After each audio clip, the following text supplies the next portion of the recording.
Social site पे हमें दो महीने ही हुए थे बात करते करते। फिर उसने मुझे वहाँ पे धमकी जैसे कुछ शब्द बोलने चालू किए कि या तो तुम मुझे यहाँ से ले जाओ, नहीं तो मैं सुसाइड कर लूँगी।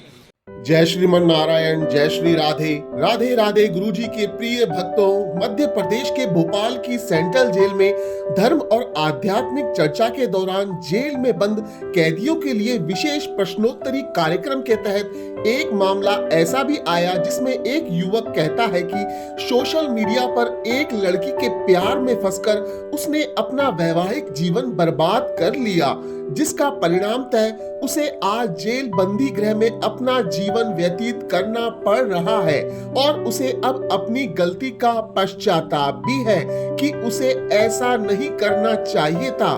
तो जवाब में पूज्य गुरुजी अनुद्धाचार्य जी महाराज ने इस युवक को क्या समझाया और देश के सभी लोगों को महत्वपूर्ण संदेश भी दिया जो आपके लिए जानना बेहद जरूरी है। दोस्तों, ये वीडियो अंत तक जरूर देखिएगा क्योंकि यह वीडियो सभी के लिए प्रेरणादायी है और खासकर उन युवाओं के लिए है जो अपना अधिकतर समय सोशल मीडिया पर गुजारते हैं और जाने अनजाने में अज्ञानवश किसी के प्यार में फंस जाते हैं।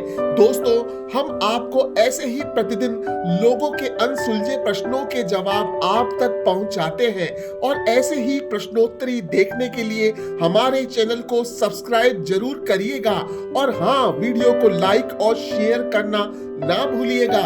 राधे राधे।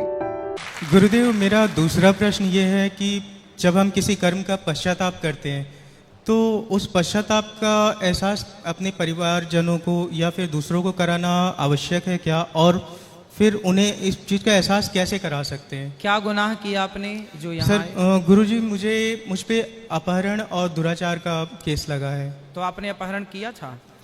गुरुदेव, मैंने अपहरण नहीं किया था। लड़की ने मुझे ये बताया था कि उसकी माँ उनको प्रताड़ित करती है। मैंने लड़की को ये बताया था कि मैं शादीशुदा हूँ और मेरे बच्चे भी हैं। तो लड़की ने बताया था कि उसके माँ बाप दोनों अलग रहते हैं और वो मुझे सोशल साइट पे मिली थी। उससे पहले मैं कभी मिला भी नहीं था जी। सिर्फ सोशल साइट पे ही हमारी कम्युनिकेशन चलती थी। तो उसने मुझे ये बोला कि मेरी माँ वो माँ के साथ रहती थी, माता पिता दोनों उनके अलग अलग रहते हैं किसी कारणवश। तो उनकी माँ उनको काफ़ी मारती डांटती थी, गालियाँ देती थी काफ़ी ज़्यादा। तो लड़की अपनी माँ से दूर होना चाहती थी। तो उसने मुझे बताया कि मैं दूर होना चाहती हूँ। मैंने उसे समझाया कि देखो, वो तुम्हारी माँ है, उनको छोड़कर मत जाओ, मेरा भी परिवार है, मैं भी उन्हें छोड़कर नहीं जा सकता। तो उसने ये बोला कि या तो तुम मुझे जैसे सोशल साइट पे हमें दो महीने ही हुए थे बात करते करते। फिर उसने मुझे वहाँ पे धमकी जैसे कुछ शब्द बोलने चालू किए कि या तो तुम मुझे यहाँ से ले जाओ, नहीं तो मैं सुसाइड कर लूँगी। उसके बाद भी मैंने उसे समझाया कि देखो, तुम्हारी माँ है, उन्होंने 9 महीने तुम्हें गोद में रखा है, तो उन्हें छोड़कर मत जाओ। तो उसने बोला मैं कुछ नहीं जानती, मैं यहाँ पे अगर रहूँगी तो मैं सुसाइड कर लूँगी। तो इस वजह से मुझे काफ़ी प्रेशर दिया गया और उसकी जो बात करने का जो टोन था उसमें ऐसा लगा कि शायद वो सच में सुसाइड कर लेगी। और उस समय गुरुदेव, मुझे ज़्यादा धाराओं के बारे में नहीं पता था, लेकिन मुझे सिर्फ इतना डर लगा कि अगर वो कुछ करती है तो इसमें कहीं 302 या 307 के चक्कर में मैं न फंस जाऊं। लेकिन उस गलती को बचाने के लिए गुरुदेव मुझसे दूसरी गलती हो गई। मुझे पहली बार भोपाल आना पड़ा और यहाँ पे आने के बाद भी जब मैं बस स्टैंड पे आया तो वो पहली बार मैं उससे मिला।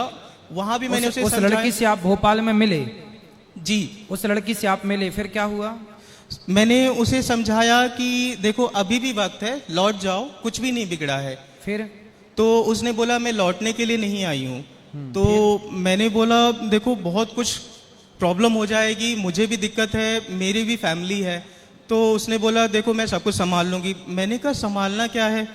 तो कहती मैं जी नहीं पाऊँगी यहाँ पे आपके बिना। तो मैं आसाम में प्रेशर के चलते मुझे जल्दबाजी में आसाम में जॉब ढूंढनी पड़ी।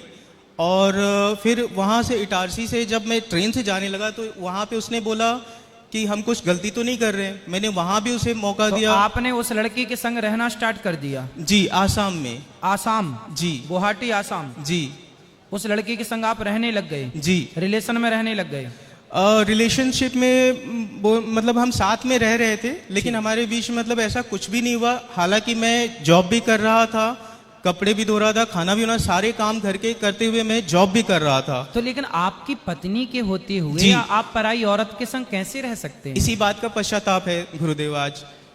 तो फिर आखिरी में उस लड़की ने क्या किया आपके साथ? अभी सर गुरुदेव वो वापस आने के बाद जब पुलिस ने वहाँ पकड़ा तो वहाँ पे उसने बयान यही दिया जो सच था कि उसकी माँ उसे प्रताड़ित करती थी। उसने मुझे बोला तो लड़के ने उसे मना किया, ये समझाया कि अपनी माँ को छोड़कर मत जाओ, लेकिन फिर भी मैं जिद करके उनके साथ आई।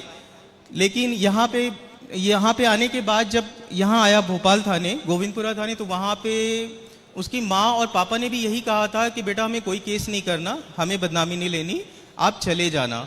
लेकिन बाद में क्या हुआ मुझे नहीं पता, बाद में उन्होंने बयान चेंज कर दिए। फिर क्या बयान कर दिया उन्होंने? उन्होंने बयान अभी ये किया है, गुरुदेव मैंने चालान डायरी पूरी नहीं पढ़ी, लेकिन मेरी पत्नी ने मुझे बताया कि उसने बयान ये दिया है कि वो बस स्टैंड पे थी और मैं बेहोश करके उसे आसाम लेकर गया और वहाँ पे उसके साथ गलत कार्य किया।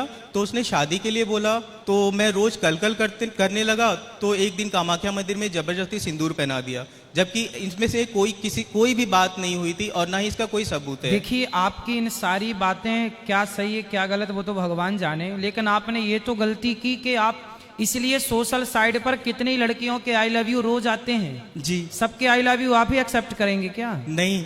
इसलिए इस चक्कर में ना पड़ो। कोई भी लड़की सोशल साइट पर आपको कुछ भी भेजे कि जी मैं बहुत प्रताड़ित हूं, बहुत परेशान, आज के जमाने में इस तरह से भलाई करने का भी जमाना नहीं है। जी। समझो। जी। आपने की तो भलाई, जी।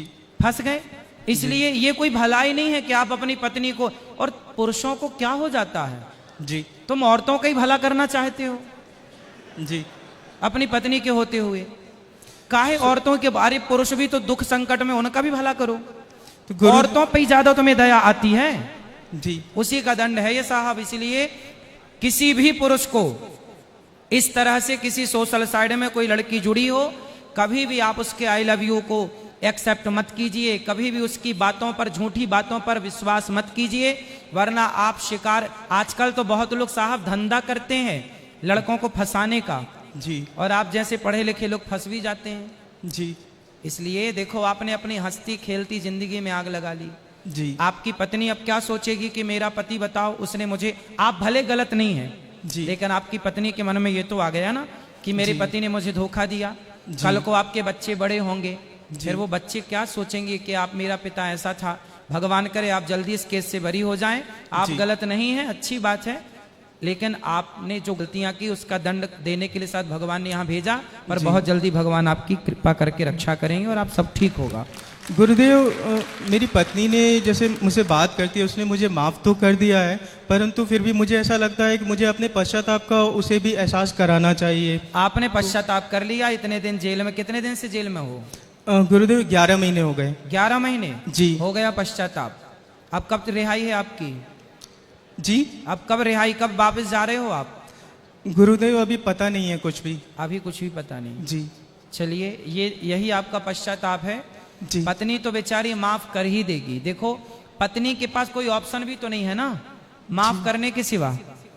वो क्या कर सकती, वो क्या एक्शन, वो आपकी तरफ वो थोड़ी हो सकती कि तुमने पराई औरत से मन लगाया तो मैं भी पराई मर्द से मन लगाऊंगी, वो ये तो नहीं कर सकती। गुरुदेव मुझे इसी बात का पछतावा है कि मैंने अपने परिवार के साथ गलत किया, अपने परिवार को धोखा आपको जो दिया। पश्चाताप है वही पश्चाताप आपके सारे पापों को धुल देगा।